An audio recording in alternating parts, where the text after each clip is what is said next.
చాలా మందికి తేన్పులు రావడం అనేది సర్వసాధారణమైన సింపుల్. దీంతో ఏమవుతుందంటే సింపుల్ డయాగ్నోసిస్ డిస్పెప్సియా అని చెప్తూ ఉంటారు.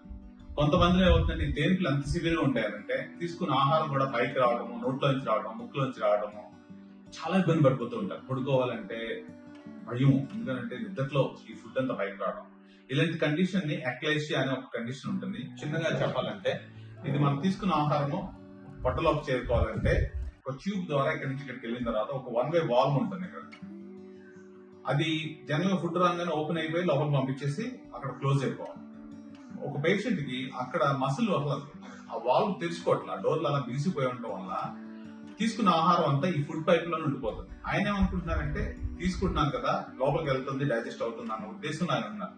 కానీ పడుకున్నా గానీ ఏం చేసినా గానీ తిన్న తర్వాత పైకి వచ్చేసి నోట్లోంచి ముక్కులోంచి వచ్చే కండిషన్ ఇక్కడ చూసారనుకోండి, ఇదంతా ఫుడ్ పైప్ పెద్దదైపోయి ఇది అవ్వట్లేదు, అది పై వరకు వస్తూ ఉంటుంది.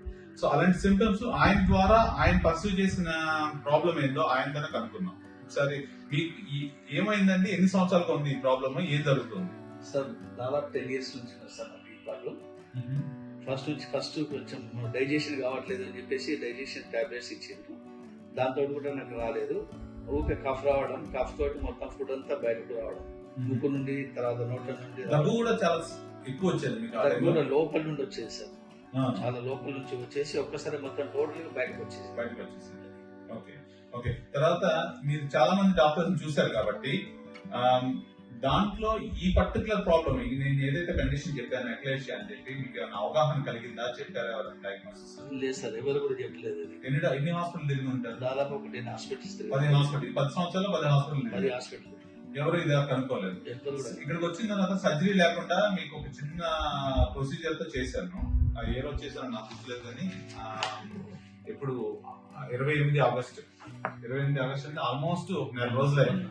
1 month లో మీ సిమ్టమ్స్ ఎలా ఉన్నాయి అప్పుడు కూడా నాకు చెప్పారు. నేను ఏదో ఊరు వెళ్తున్నాను అని చెప్పారు. సో దానికి మీకు ఎన్ని రోజుల్లో మీకు ఈ సిమ్టమ్స్ మంచిగా నిద్రపోవడం అనేది ఎలా జరిగింది?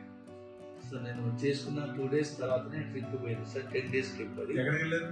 సౌత్ కేరళ అంతా తిరిగి వచ్చాను. 10 days. లిక్విడ్ డైట్ తీసుకుంటారు కదా, ఇబ్బంది అవుతుంది అంటే మీరు ధైర్యం ఇచ్చారు. ఆ ధైర్యంతో వెళ్ళడం జరిగింది. నాకు ఎక్కడ కూడా ఏ ప్రాబ్లం కాలేదు. లిక్విడ్ డైట్ మాత్రం ఖచ్చితంగా 10 days కంట్రోల్ చేసింది. దాంతో నాకు ఎలాంటి ప్రాబ్లం కానీ, నిద్ర రాకపోవడం కానీ,